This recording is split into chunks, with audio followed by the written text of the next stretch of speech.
My name is Gary Butterfield. My name is Cole Ross. And you're listening to Best Quality Vacuum, the Duckfeed show about Breaking Bad, El Camino, and Better Call Saul. And this week we're getting ready for some family emotional devastation. Yeah, happy birthday. Yeah, happy birthday, everybody. We're talking about 51, which is an episode named after Walt's 51st birthday here. Written by Sam Catlin, directed by Ryan Johnson, and it originally aired on August 5th of 2012. Yeah. Largely, as you mentioned, family drama, kind of politics between Walt and Skyler, as they Skyler comes out of her shell a little bit to start doing chesses against Walt. Yes. During this. And it's setting up things for the big dramatic turn that is going to lose Walt, Jesse and Mike ultimately, in this kind of revival. Yeah. Yeah. As he tries to get the train started. Yeah. Tries to, the train will not stop. Nope. And then, Lydia is freaking out. Yeah. Lydia, who has no chill. Nope. It's one of the primary things about Lydia. And this is also going to drive her into increasingly dumb decisions as well. Yeah, she ends the episode with Mike resolved to kill her. Yes. Which I forgot that scene and the train were in the same episode. That's fucking nuts. Yeah. That's a dense episode next episode. Yeah, a lot of crime jinx going on. Yeah. And at least temporarily, we get a Skyler W in this one. She gets the kids out of the house. She does. She does not want that to be a part of the house. She gets a minor Pyrrhic victory here. Yeah. Even though her standout scene in this is her saying this is a holding pattern. This is a bad plan. But it's all that she has because of the position that Walt has left her in. Yeah. Great scene. Yeah. You got here in the notes, is this the kids being taken away, kind of Walt's last stand here. He definitely freaks out he does. A bunch at the end of this. I don't know, if this is it feels like this is definitely an escalation here. Like to me, as opposed to I wouldn't necessarily say a last stand. I think this is the first example of Walt being able to see anybody as his opponent. The same way he does the people he tries to outsmart. Yeah. The tone shift in that argument scene of him starting to, deconstruct Skyler the same way he might Jesse. Yes. Or something he's always manipulated her and lied to her. This is different. This feels intense. And that was I think that's the thing that drove that to him. Yeah. Drove him to that. Just thinking about the idea, because there are any number of arguments to be had about when does Heisenberg take over, and this episode is full of a lot of kind of let's say visual symbolism of that. He gets the magical hat's there a lot. The magical hat that talks to him like a Green Goblin mask is there. He also loses the Aztec. He loses his calculator watch. These last dorky vestiges are going away as he kind of gives in to ill-advised displays of wealth. The Heisenbergedness of it all. Yes. So there are any number of arguments to be made about that, but I'm just, thinking ahead, does he react to what happens at the end of the next episode with Dead Freight the same way if he still feels like he has any hope of having his family? Right. Yeah. Possibly. It's an interesting thought exercise to figure out when he loses it. It's a 1-2 punch between losing his family and then losing Jesse. Jesse getting off board, I think, is also a really huge blow. Yes. To him, which happens soon. We keep talking about that scene, that great Anna Gunn Skyler scene. She won an Emmy for it. The second time submitting, but her first win. Yeah. It's a real standout scene. She does great work. Yeah. Through the whole episode, but especially that scene. Her finding her fight again is... Yeah, before that episode, she's just kind of I feel like we've had she's been a real Balkan powder keg. Yeah. Largely just being quiet and catatonic until this point. The sick old man of Negro Arroyo Lane. Yes, exactly. This is and up until the point where she actually opens up and speaks, she's just kind of escalating that the kind of catatonic Skyler.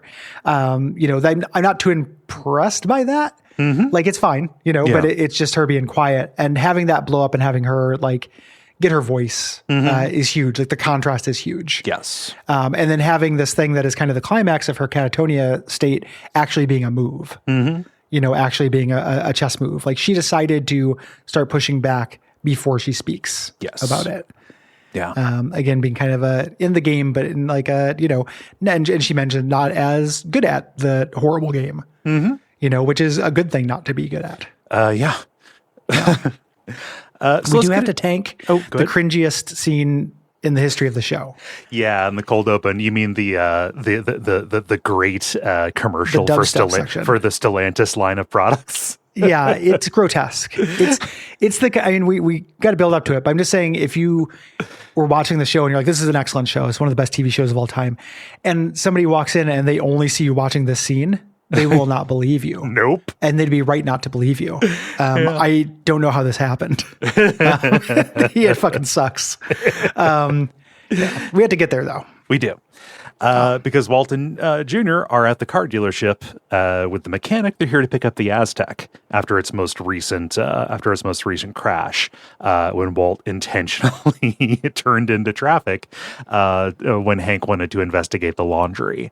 There's a lot of fun humor in this about just all the stuff that the Aztec has been through. We didn't have to replace the windshield this time. Yeah, it's a long suffering. It's the Job of Aztecs. Yes. The mechanic loves this car. Yes. He's like, I did it aftermarket parts, kept it under Blue Book. There was, this weird gunk under the car, when you said you hit that deer. We managed to get that out and everything. And he's like, I love this car. This is a good, dependable car. This will serve you forever. The line that makes Walt kind of look like he vomits up a little bile or belches up a little bile is, people joke about it, but this is a good, solid, dependable car. You'll get another 200,000 miles out of it if you're lucky. Right. Yeah. And, Walt, the new Walt, does not want a car that people will joke about, right? Well, and Walt also, on some level, here for a good time, not a long time. Yeah. Like when Skyler mirrors that back to him later, it's not like he's an idiot and he didn't know that. I think that part of the reason why it hurts him so much is it reminds him of something he knows.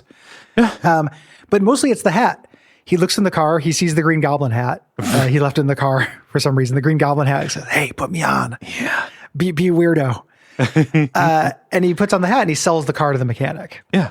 He's like, well, I just put all these parts into it. And he's like, $100. Yeah. $50. Yeah.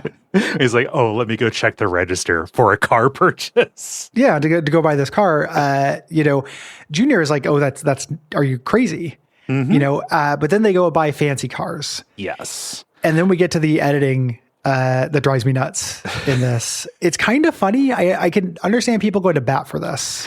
Yeah. It's really funny, but it's also incredibly dated because of the dubstep, but also because of just the fan cam editing on it as well. Oh my God. Yeah. The quick shifts between the two cars. So basically, he goes and buys a car.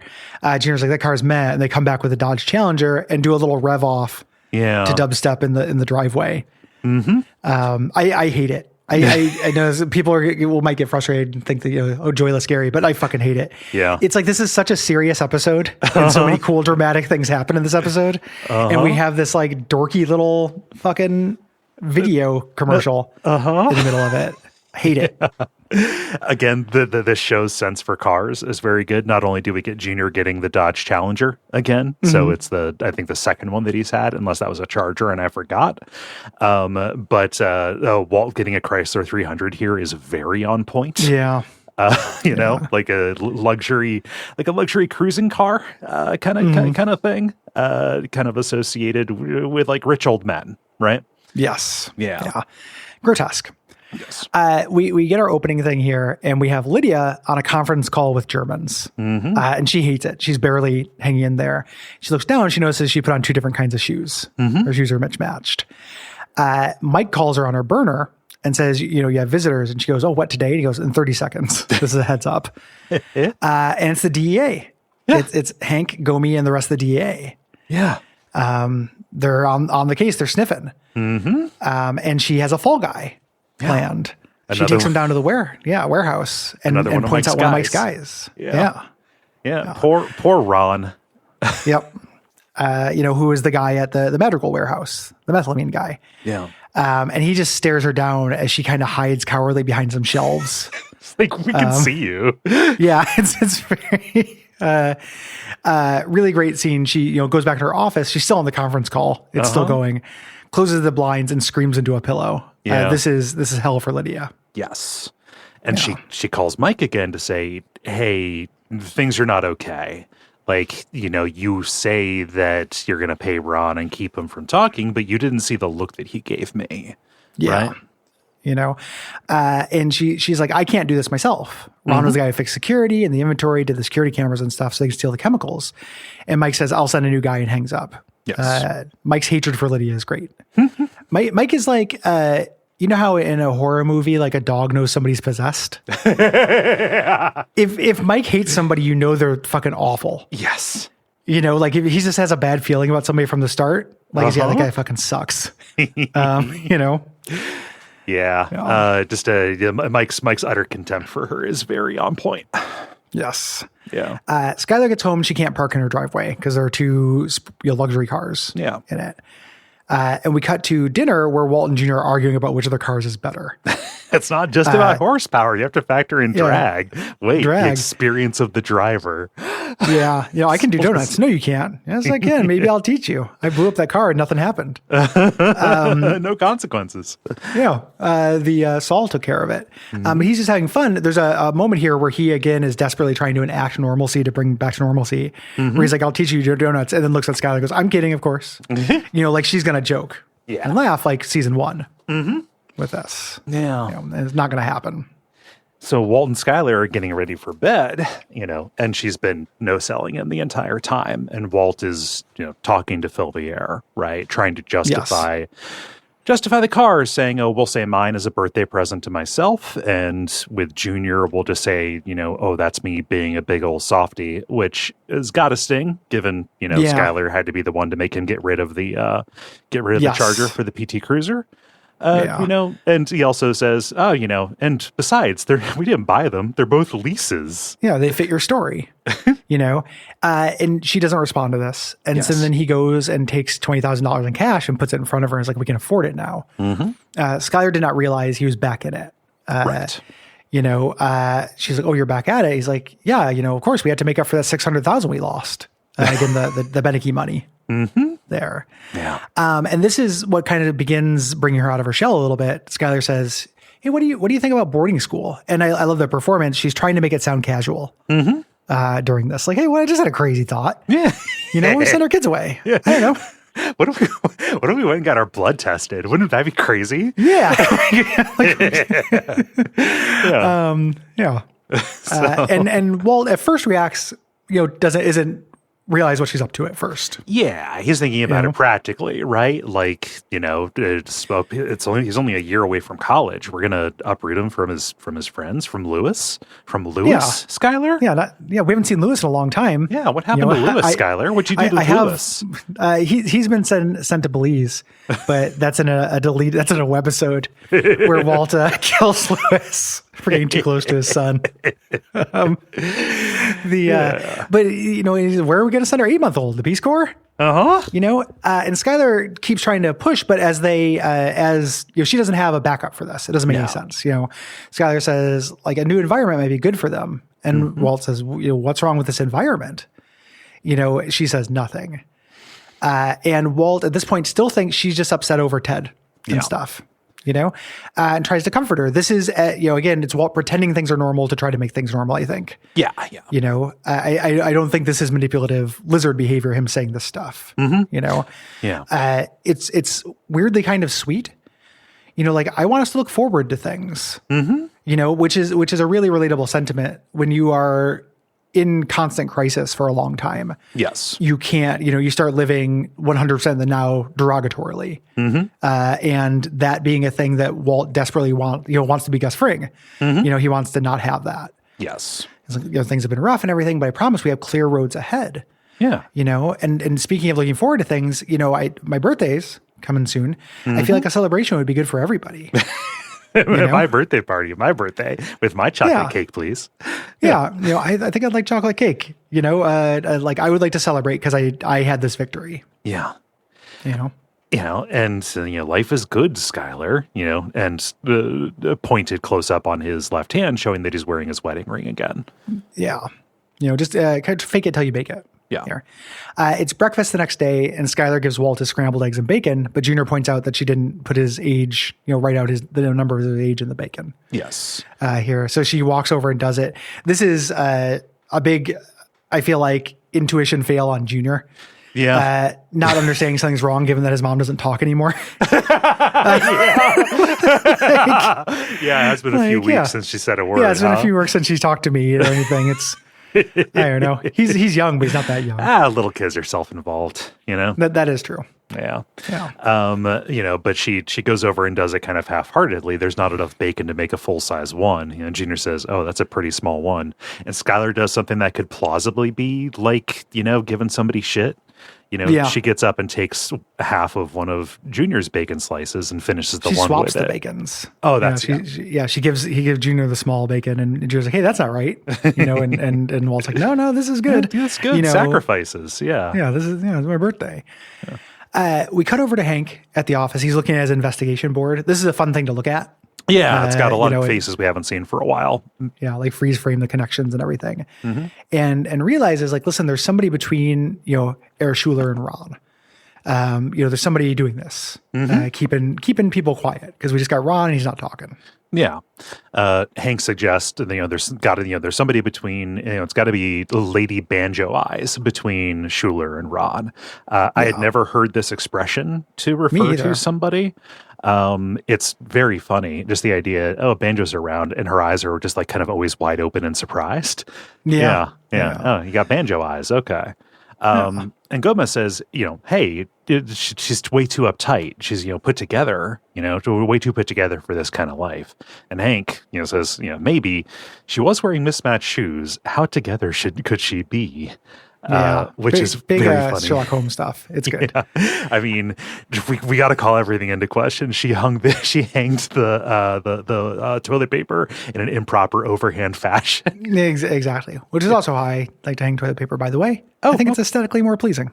Looking at it from the front, it makes a square as opposed to making like a weird square with little like back dicky, little flap. I don't know. Oh no! So the loose end goes over the front, or does the loose end go back by the wall? Loose end for the front for me. Yeah, loose end for the front. The backward way that they're referring to, I think, is the overhand way. Yeah. Okay, interesting. Yeah. Mm-hmm. There are advantages to that way because if a cat claws a toilet paper that's that way, it won't leak. Yeah. Leak. I don't know what it won't unfurl. Yeah.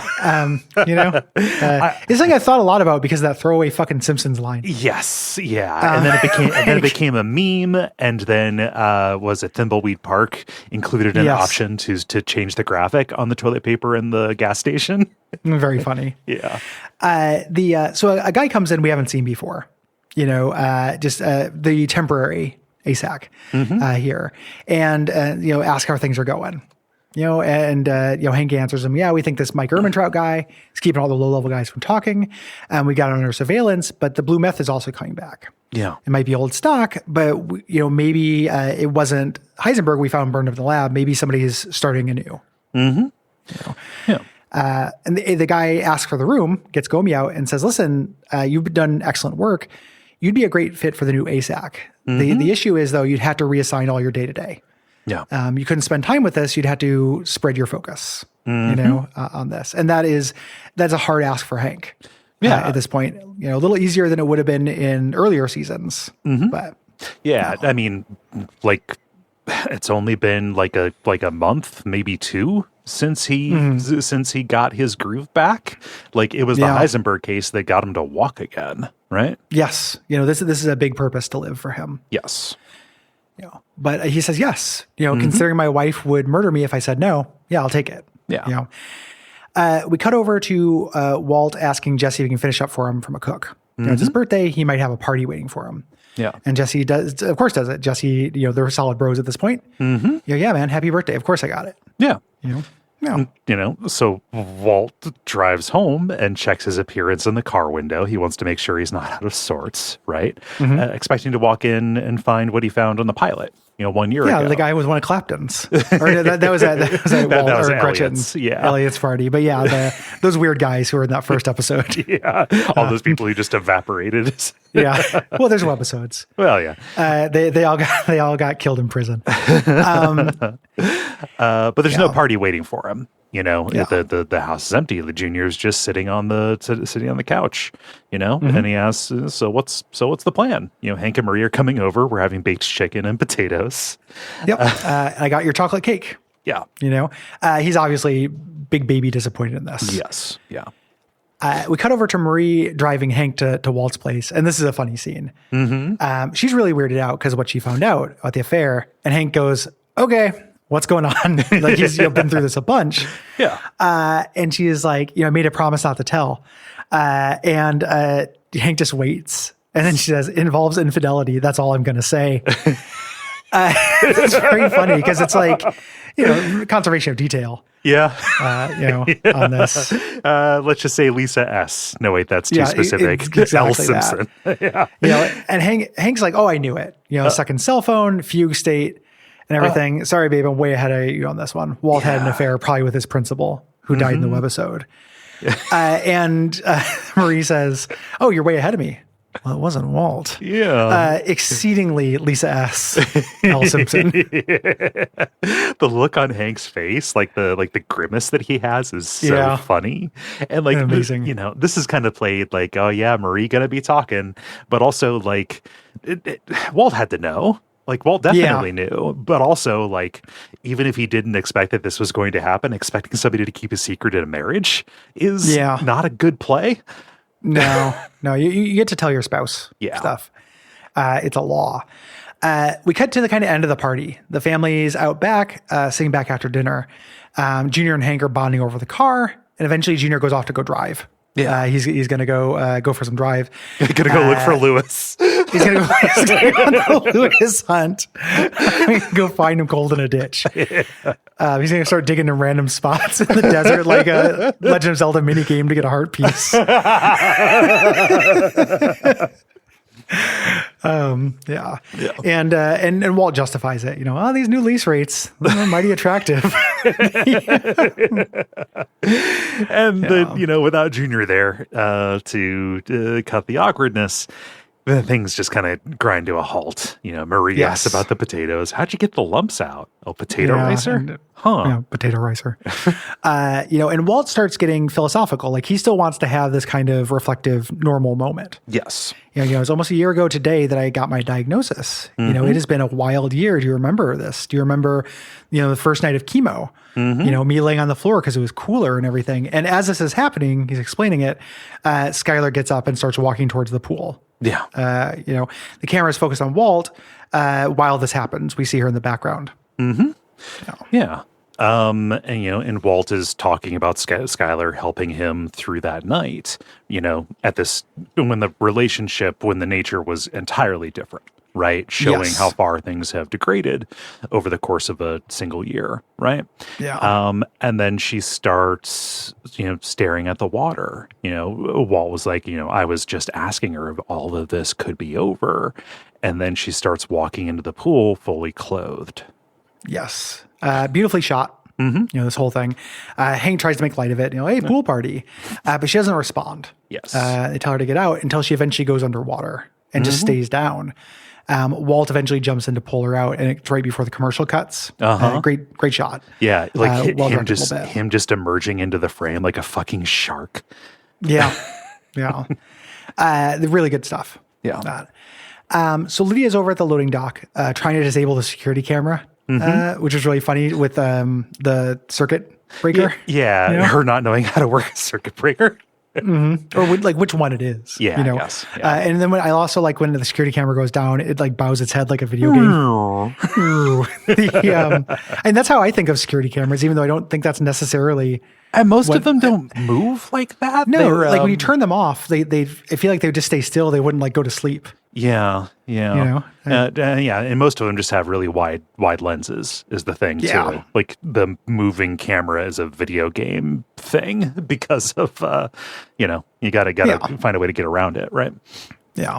Yeah. And the person who comes for the chemical handoff is Jesse. Yes. Here. And Lydia is very suspicious of him. Like, who sent you? Who else, you know? All right. Well, what's his last name? Huh?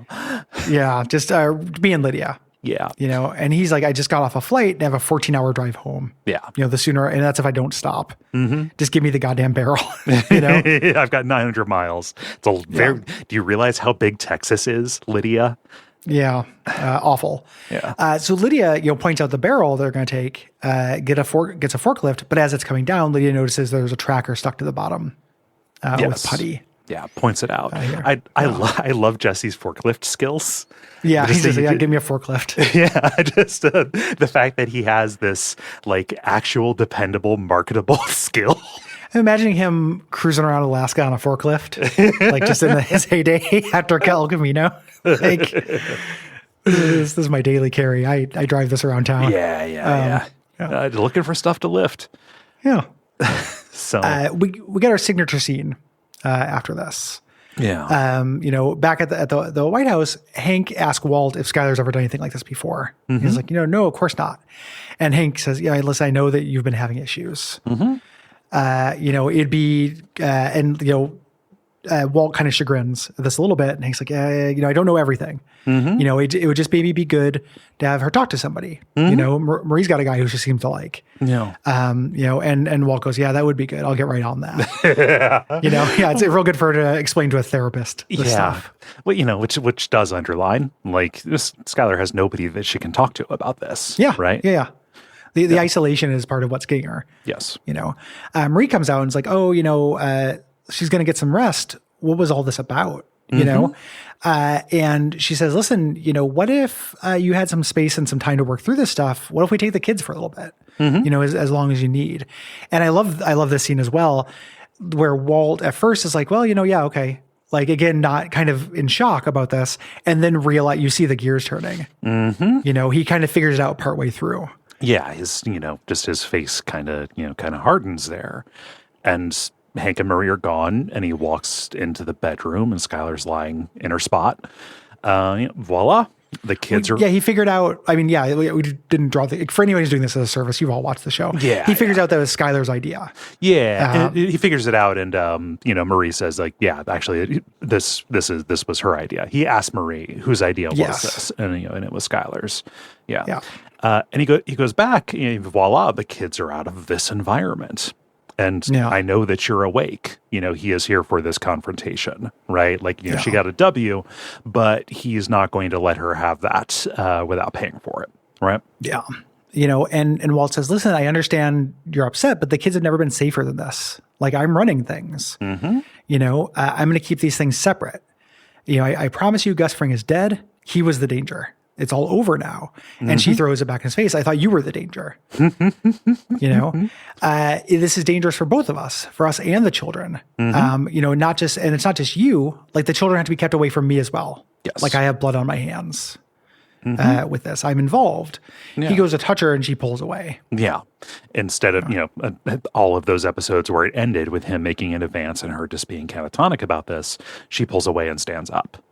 She is not going to, acquiesce. Right. Yep. And this is where she starts getting her spirit in, saying, I won't have my kids living in a house where dealing drugs and killing people and hurting people are just shrugged off as shit happens. Yes. Right.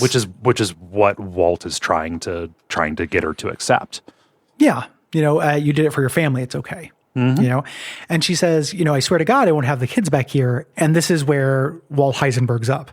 Yes. On the inside and starts talking to her like he would Jesse. Yeah. Or anyone else he's trying to run circles around. What are you going to do to make it happen? Right. Yeah. This is about power now. This is about power and planning. This is my arena. Yeah. What is your plan? And this is some of the cruelest he's ever been. Yeah. Like this has a cruelty, a non-retributive cruelty. Like it's because the kids got taken away. Yeah. He knows they're not dead or anything.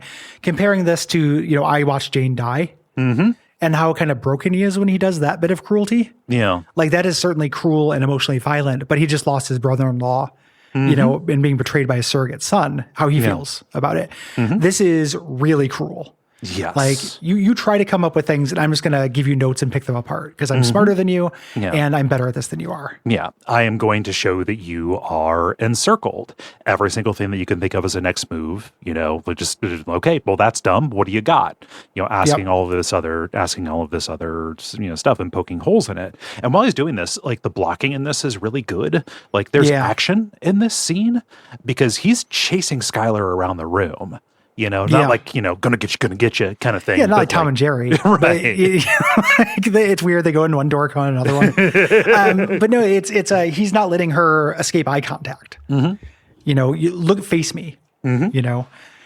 She's like, okay, well, maybe next time I hurt myself. He's like, okay, well, maybe then I have you committed. And then it's just me and the kids. Yeah. And she goes, okay, how about I give myself bruises around my neck?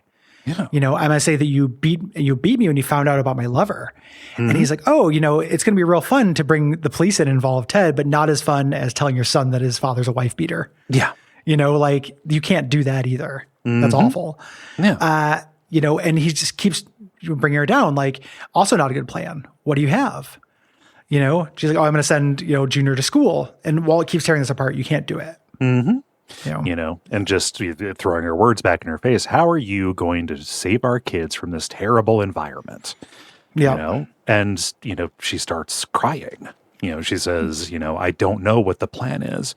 I'm going to count every minute the kids that the kids are away from you as a victory. And Cops saying like, yeah, Walt, you know, you are, you know, encircling me here. It's a bad plan, but I don't have any options. I don't have your magic and I'm a coward. I'm stuck. Yeah. Like I can't keep you out of this house. I can't even keep you out of my bed. You know, all I can do is wait, hold on, bide my time and wait. Yeah. And Walt wasn't expecting this. You know, again, he's not an idiot. He knows this, but he's the way, you know, to live, you have to not know that you're going to die imminently. Like it is, you know, it is impossible to do. So it's not like he's thinking about cancer coming back. He's like, I'm just getting started. And he, you know, what are you waiting for? You know, and then she says for the cancer to come back and legitimate shock, you know, on his face. You know, to have somebody who you were making all of these moves to establish a new normalcy in life with. Well, and somebody you love, right? Yes. Like there's, you know, he's Monster Man at this point. Yes. But like that's still a thing. Yeah, yeah. But just you know, he thought that this was just temporary, but to find out that somebody that he loves is basically saying, I wish you were dead and I hope it happens soon. Yeah. Yeah. Rough stuff to hear. Yes. You know, not to be not sympathetic to Walt, just saying that is a tough thing. Yeah. Yeah. So, and who knows how that influences the choices he makes from here on in. Like there's a pattern in the show of Walt being pushed into a corner or being undignified, and then lashing out and doing something extreme. Yeah. And unlike the previous times, we're going to see over the next, you know, over the course of things here, this is going to sever and hurt his relationship with Junior. This is what makes Junior, you know, go back to being called Flynn, right? Yeah. Like, it is, you know, not just Skyler who's going to get the blame for this. Yeah. It is a significant fracture. And, you know, we get, you know, the Heart of Darkness moment. You know, the next morning he's in the bathroom shaving his head, and it's literally just the shot from Apocalypse Now, you know, of the back of his head, or like kind of like rising up, you know, kind of covered in shaving cream. You know, he's full Colonel Kurtz. Yeah, he cuts it. There's a little rivulet of blood through there, and he puts a tiny Band-Aid on it, which is cute. He's eating cereal. He gets a call from Jesse, and we cut to meeting at Mike at the exterminator's office, and Jesse is freaking out. Yes. About this barrel. He came back with the barrel to talk about the tracking thing, or didn't take the barrel, but came back to talk about it. Yeah. And Mike is a professional, is asking him to cool down. I like, you know, Mike sitting there in his old man glasses. Just like, come on, Mike kid. Wears glasses. You're going to give me a heart attack. Come on. Yeah, chill out. And he looks at it, he's like, you know, this is ridiculous. Like, why would the tracker be on the outside instead of the inside where we couldn't see it? That's sloppy even for police. Yeah. And he starts putting it together. This is, you know, the same thing that Walt does when he's putting together that Skyler came up with that plan. Yeah. You know, you see the gears turning. He goes, oh, who saw this first? you know, and just goes, it was Lydia who saw it first. And he's, you know, I love this, you know, oh, okay, she's dead. And just stands up. He stands up and goes to move and kill a woman. Yeah. Right. And Jesse doesn't want her to die, doesn't want people to die. Tries talking Mike out of dealing with her, you know, and you know, he doesn't have the history with Lydia. Doesn't know that Mike already gave her a pass, you know, and so it serves me right for being sexist, right? Yeah, I love it. Like, it is a great line. And you know, Mike says, you know, Jesse brings up the methylamine, and Mike says, we will slow down if we have to. Like, it is better to work against the lunatic who's going to get us all killed or put in jail. And Jesse says, no, she just seems uptight. And I love it. You know, now you're being sexist. You know, trust me, this woman deserves to die as much as any man I've ever met. You know, I always like gender equality in my villains. Yes. Give me an absolutely hateable man and an absolutely hateable woman, please. Yes, please. You know, and also Mike's right. You know, like this, exactly. This was him being soft because he had different expectations for how shitty a person could be based on their gender. Lydia is the worst. The terrible. You know, literally like almost uses her kid as a shield. Yes. You know, during that scene. Jesse says, oh, we have to put this to a vote. You know, this has to be a vote thing. And asks Walt, and Walt is saying they're considering his Green Goblin mask, just with his hat in his lap being like, how could I be evil? Yeah. And he's like, you know, nothing stops this train. Nothing. Like, the methylamine does not stop. Yes. And we don't see it here. He comes up with a plan during this. We're going to see next episode. Yeah. We cut to him out in the parking lot and Jesse running out saying like, listen, that was a good plan. Listen, I got you this watch for your birthday. Yeah. Sweet. Yeah. You know? Yeah. And it's a very well chosen watch, specifically for somebody of like Walt's generation. It is a specific watch that was made famous by Steve McQueen in the movie Le Mans, right? Yes. So Steve McQueen died of lung cancer as well. Yep. So Walt gets home and Skyler's just smoking on the couch. He dropped by to see the kids. He's like, you know, they're asking questions, Junior especially. This will be okay for a couple of days. We're going to run out of things to tell them. You know, right now they're watching Ratatouille. You know? The way that he subdivides Ratatouille. Yeah, Ratatouille. Big smile. Skyler doesn't respond. He says, hey, are you coming to bed? And she lights up another cigarette to say no. And he gets halfway down the hall and stops and turns back and shows her the watch that she got. You know, see that watch? It's a birthday present. The person who gave me this present wanted me dead too. Not that long ago, he pointed a gun right between my eyes and threatened to kill me. He changed his mind about me, Skyler. So will you. He doesn't say, oh, that was 10 feet away. No, but it does the opposite of what he wants. Yeah. Like just being like, this person put a gun to my head. Like that isn't reassuring at all. Yeah, no. But also just like a horrible thing to say, really overconfident in his persuasion abilities and everything. And just, you know, hubris Walt in full effect. He goes to bed. He puts the watch on the nightstand on leaves of grass, and we see it ticking away. With really loud ticks, implying for the people who are junior symbolism experts, time is running out. Yeah. A little ham-handed in retrospect. It's sitting on top of the thing that is going to seal his fate, right? Yeah, a little ham-handed. Also, apparently, when Skyler smokes, like the smoke forms an X over Walt's face or something. Yeah. I closed the wiki window in disgust. Just like, fuck that. I like Ryan Johnson, but that's irritating. Yeah. If true. But yeah, great episode. Really good Skyler highlight episode. Kind of the last big Skyler highlight episode. Yeah. Like she does good work in later episodes as well, but this is the last time where she's the star. Yes. Of it. You know, and that kind of indicative of us wrapping up. We're giving people kind of their big hurrah. You know, she was going to get that Emmy. This was going to be the one that does it. Yes. Yeah.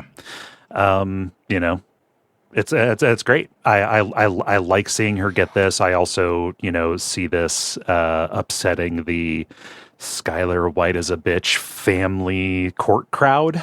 You know, like everything would have been fine if she just turned her head and accepted her murderer husband, you know, the protagonist of reality, my stand-in. Real stupid. Yeah. Like people were real dumb about Skyler. Yeah. And they're wrong. She's good. I feel like she is right. And the performance is very good. If you like the show, listen to our other shows, head on over to patreon.com/Duckfeed.tv. Give us some dollars. $5 a month gives you a bunch of stuff. leave us ratings, reviews, share episodes, tell people about it. All those things. Please. Yeah.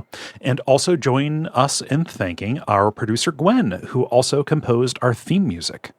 Yeah. Thank you, Gwen. Yeah. And until next time, stop trains. Yeah. If they never stop, that's horrible for the drivers. That's how you get a Snowpiercer, Gary. That's exactly how you get a Snowpiercer. And that's, nobody wants that. I mean, I think it's pretty cool, but no, you don't want to live it, you know?